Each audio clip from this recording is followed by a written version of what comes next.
Hello，大家好，好開心喺樹洞同大家見面。我呢個平台咧叫智學平台。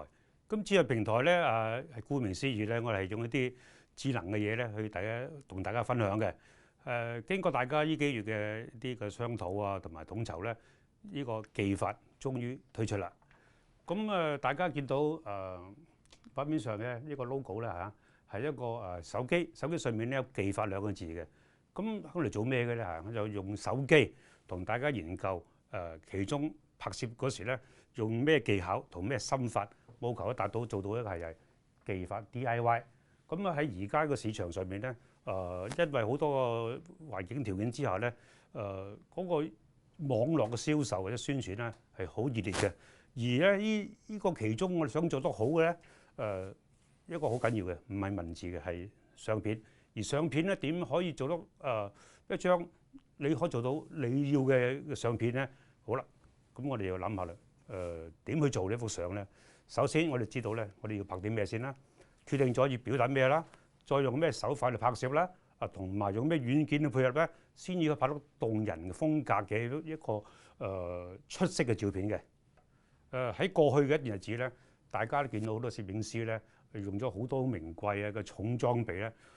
成隊人咧去影樓咧，好多燈光啊，好似拍荷里活大片咁去做一啲拍攝工作。拍一個 product 咧，可能用幾頭去擺位啊，去打燈光啊，係好多時間去籌備嘅。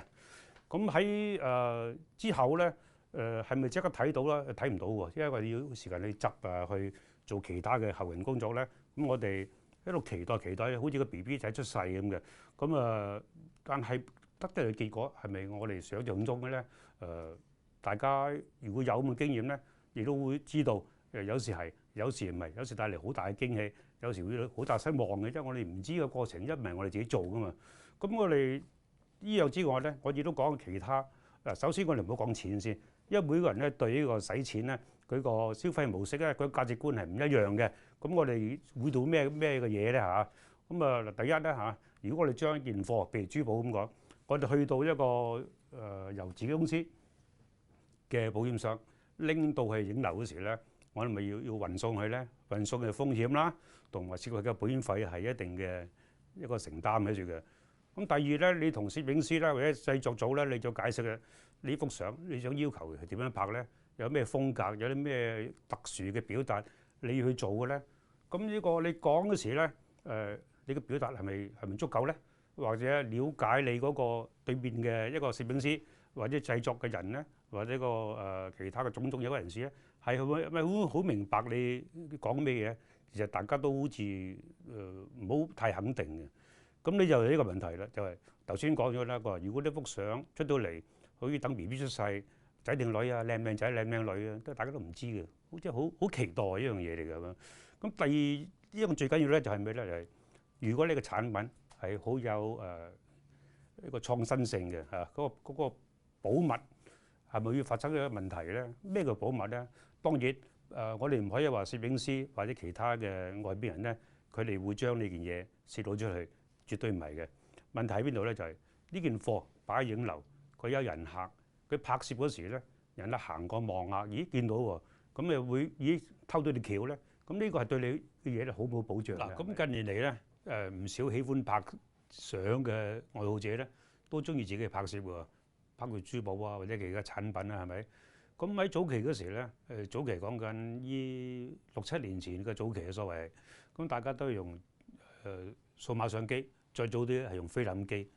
咁大家都好迷戀一啲名貴器材嘅，名貴器材咧帶嚟好大嘅滿足感啊，或者滿足一啲虛榮啦，可以咁講。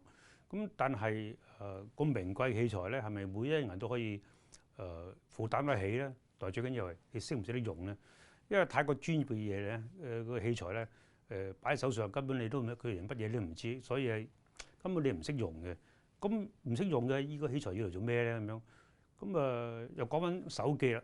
手機咧以前咧我哋唔會考慮過嚟做咗咩好精彩嘅拍攝嘅，但係呢幾年嘅發展咧，一日千里嘅。手機上面嘅相機咧個解像力咧2、3千萬像閒閒地嘅。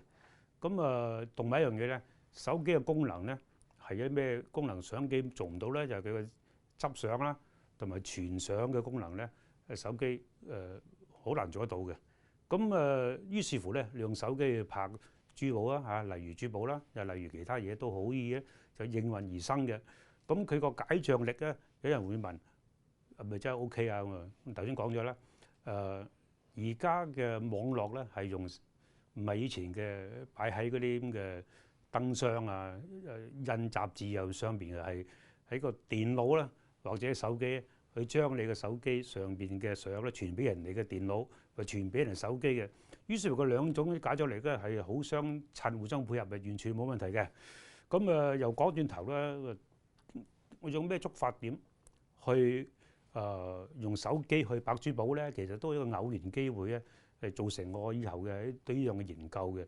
我記得喺一個幾年前咧，喺一個好大型嘅珠寶展裏邊咧，咁一個好名牌嘅珠寶咧係容許攝影師去影相嘅。我當日咧，我拎咗好多嘅長火、短火、腳架相呢個閃光燈，乜都有嘅，你拎去諗住影。但係現場發覺咧，第一嗰個色軌太細，同埋個光同埋嗰件被攝物咧距離好短，同埋人好多。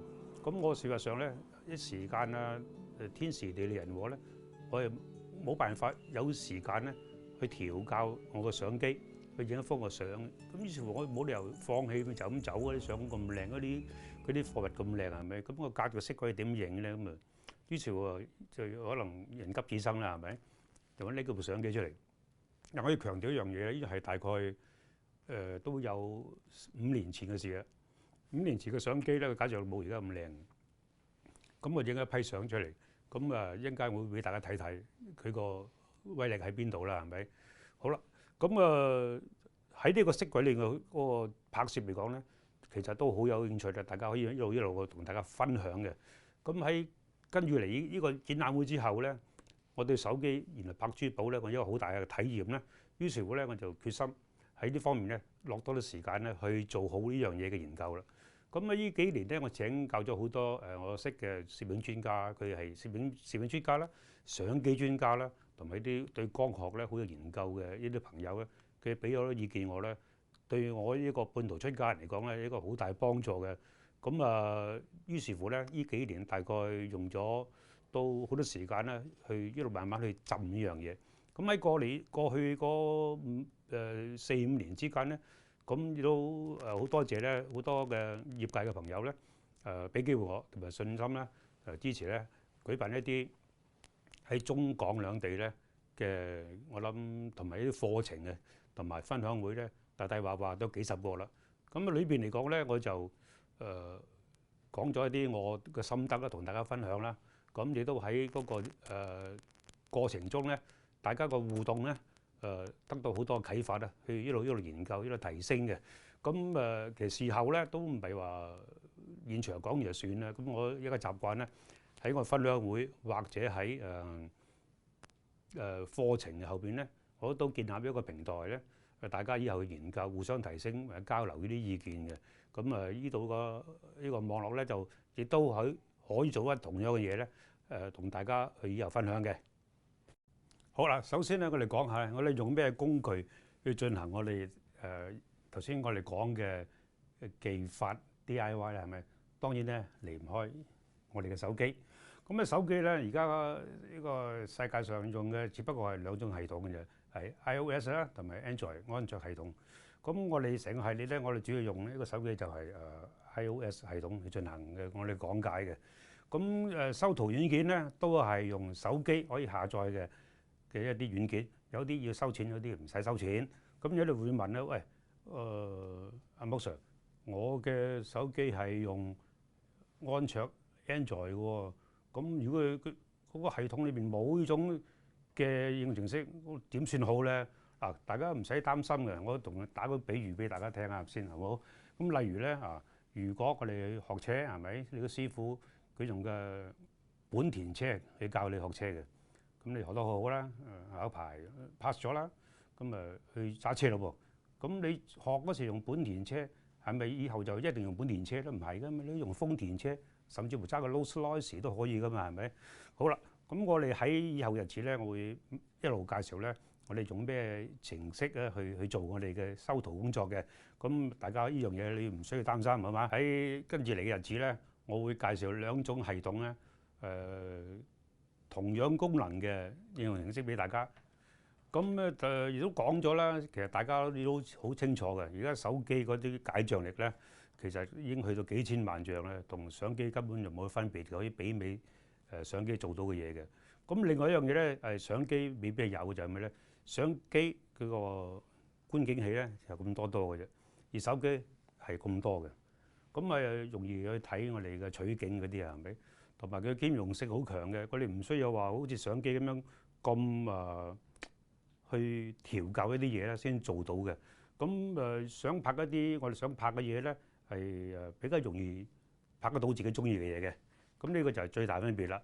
咁有啲人話：喂，我力有不逮，我做唔到點算好咧？咁就因為咁咧，我哋大家咧就去一齊研究下點樣善用你手機，同埋學習咩方法咧去拍好你嘅相片啦，係咪？好，首先咧要拍相咧，我哋要了解你嘅手機。咁手機有咩好了解咧？手機梗係了解啦，啊，當然喺個手機嘅功能，我哋未講之前咧，我同大家講講點拎手機咧。咁有人話我用個手機咁耐啦，使唔使你教啊？有好多嘢學嘅咩？有啲嘢我哋要知道嘅。例如咧點樣拎手機啊？拎手機其實有好多方法嘅。第一，你部手機，好多人都係中意咧高炒嗱，或者低角度。即係當然啦，如果呢啲嘅揸機嘅方法咧，喺一啲日常生活嘅應用咧，係幾有趣嘅，好得意嘅。但係如果你影一張好正經嘅產品相嗰時咧，如果我哋咁做法咧，就出現好多嗱。如果你高炒時候咧，出現咧呢啲情況啊，頭大身細，或者低炒嗰時咧，又上下就唔平均嘅。呢個造成一個好奇怪嘅視覺效果咧，係我哋影產品呢個大忌嚟嘅。嗱，示範一下咧，手機揸得唔好之後咧，其實唔係可以話唔好嘅，係唔正確嘅運用你嘅手機嘅嗰個揸機方法咧，應該帶嚟咩後果咧？嗱，首先講講就係嗰個我哋嘅高炒，OK， 高炒出嚟嘅嘢咧，如果喺生活上嚟講係冇乜所謂嘅，但係如果你高炒嗰時咧，你影一種例如好似呢幾條柱咁樣，你有出現咧高炒同埋向低影上去咧，嗰種唔同嘅視覺效果。嗱，你睇到一個就係上大下細，一個就上細下大，全部都唔係我想要嘅嘢嚟嘅。所以你大家知道咧，揸手機嘅重要性喺邊度啦？咁有啲人咧有啲珠寶人咧就好中意用一個珠寶嘅箱咧去進行去影相嘅，係好方便，又唔使去啲嗰啲光線搞晒，一擺佢就影得到嘅。但係佢有好處，亦都有個唔好處就係咧，佢太過仔細咧，係冇咗層次嘅，冇咗光暗，亦都話咧係冇咗一種我哋要嘅所謂嘅層次嘅感染力啊。因為佢咧影出嚟咧係好清楚大細無遺咧睇晒你嘅，就好似一個護照相、一個學生相咁樣，係平平無奇，係好平板嘅。嗱，頭先睇到角度唔啱出嚟嘅結果係咩咧？咁有人會問：咁點先最好咧？嗱，而家手上咧話俾你聽，揸機最好係咩咧？就係相機同埋地面90度角。個好處就係咧，就好似呢個畫面睇到啦。頭先嗰個柱位嘅視覺上嘅偏差咧，用呢個90度角去影咧，就變成呢個咁好噶啦。咁我哋去譬如影一啲譬如大廈啊，或者一啲雕像啊，我哋係一定用咁樣方法去影嘅。呢個咧就係大家要注意嘅，好唔好？珠寶人咧，佢哋中意用一啲我哋叫做camera box 啊，即係攝影嘅箱咧，去進行去拍佢個貨嘅。咁當然啦，呢啲箱咧，第一佢都要幾千蚊嘅，由4、5千蚊跌到過萬蚊都有嘅，視乎佢個設備去到有幾精細啦嚇。因為當然佢有一個好嘅長處就係咧，好快脆就做到一幅相出嚟嘅。佢個光暗啊，全部都係呢個有呢個規律化㗎啦。咁同埋咧，多數都可以去到地嘅，去地就對一般唔識執相人咧係一個好大幫助嘅。咁呢個係一個好處嘅。但係咁每樣嘢都有佢嘅正同埋反嘅一方面嘅。喺佢個好處咧就係佢好清楚咧，將一幅相裏邊咧表達到呢件貨嘅好細緻嘅地方係好清楚。但係咁樣因為佢太清楚咧，冇咗光嘅調控咧，佢就冇咗一個層次，就冇咗一種感染力嘅喎嚇。咁因為佢冇咗光同埋冇靈活嘅呢個角度去調校咧，咁我哋成日喺雜誌都見到好多相。咁啲相咧就我相信呢啲廣告都係嚟自影樓嘅。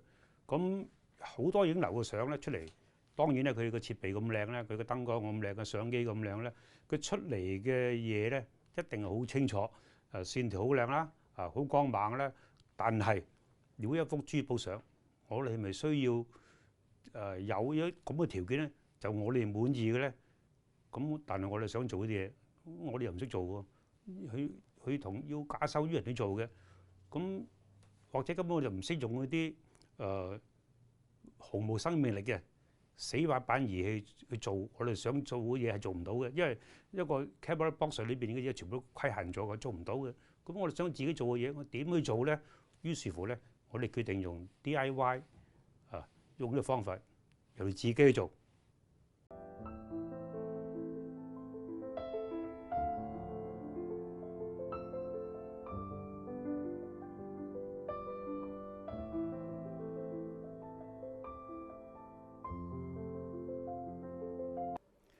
我哋呢個課程咧就叫做技法，就同大家分享下咧點樣用手機去拍攝嘅一啲技術同埋技巧。而技巧咧就係我要講嘅所謂心法啦。無論拍攝珠寶啦、古董啦、食物啦或者其他生活上嘅照片咧，必須要拍到佢嘅特質、味道、特徵、質感，咁先咧可以成為一張咧動人同埋曉講嘢嘅精彩照片。其實憑照片咧就足以可以人客去買單，同埋博到人嘅點讚嘅。拍出嘅質感、拍出嘅味道、拍出嘅氣氛，就係我哋學習同埋我要同大家分享嘅一啲技巧啦。嗱，而家我開始進入正題咧，講講我要講嘅主題。喺以後我哋講啲乜嘢嘅咧，為我重心嘅咧，第一構圖。構圖咧呢啲貨咧，或者啲東西咧，前後主體嘅比例點樣去平衡嘅主體啦、副體啊，同埋陪襯品點樣配搭。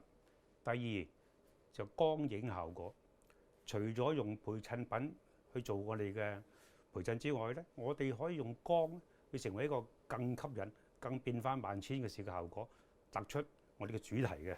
影相根本就係運用光反射嘅一個遊戲，明同暗之間嘅比例同分佈啦，光同暗之間嘅聯繫同層次咧，就決定咗一幅相嘅好壞。一張有光影明暗嘅作品，特別顯出佢嘅味道同埋佢質感，亦都可以睇到更加內涵嘅故事，令作品睇嚟有溫度。我日後咧會介紹咧就係咧點樣一支燭光足以照亮嘅照明方法。我哋可以喺自己嘅辦公台啦，喺家中咧建立到自己私人嘅 home studio， 自己親自打造屬於你自己嘅作品，好個性化嘅作品。整個系列咧會分幾次播出，每次有唔同嘅專題分享，例如咩咧？點樣拍攝鑽石？點樣去避免鑽石嘅棱面反光？呢個係大家業界咧去拍嗰時遇到嘅成日個問題嚟嘅。咁點去可以將呢件嘢改善咧？咁我有啲辦法咧，可以同大家分享下嘅。影相咧係佔咗40%功力，修圖咧就佔咗60%嘅功夫。其實修圖技巧咧同埋心法咧係一個好高深嘅技術，亦都係藝術。咁我會作一個專題分享咧，幫助大家提升你嘅作品。多謝晒。